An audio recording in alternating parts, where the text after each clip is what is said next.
ఏడాది కాలంలో బందోబస్తు నిర్వహించి అలసిపోయిన పోలీసుల్లో స్పోర్ట్స్ స్పిరిట్ ఉల్లాసం నింపుతుందని డీజీపీ శివధర్ రెడ్డి అన్నారు.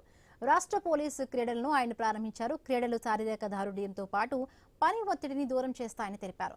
వ్యాయామానికి ప్రతి పోలీస్ టైం కేటాయించాలని సూచించారు. 31 విభాగాల్లో 4 రోజులు క్రీడలు జరుగుతాయి.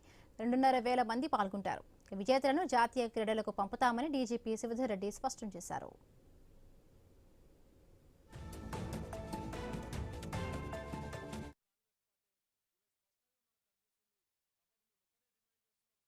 మ్యారథాన్ రేస్ పోతూనే ఉంటాం. మనం ఎప్పుడు ఎక్కడ ఆగాల్సో తెలియదు, ఎంత దూరం ప్రయాణం చేస్తో తెలియదు.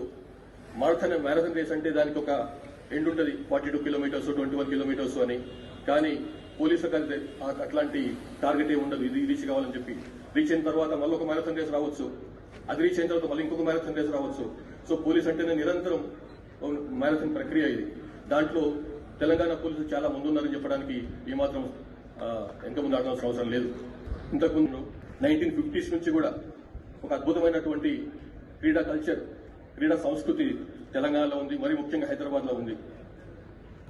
1951 నుంచి ఏషియన్ గేమ్స్ నుంచి 56 మెల్బోర్న్ ఒలింపిక్స్ నుంచి డ్యూరాండ్ కప్, సంతోష్ ట్రోఫీ అట్లాంటి నేషనల్ ఈవెంట్స్ లో కూడా తెలంగాణ పోలీసులు, తెలంగాణ జట్టు ముఖ్యంగా హైదరాబాద్ పోలీసులు ముందుండి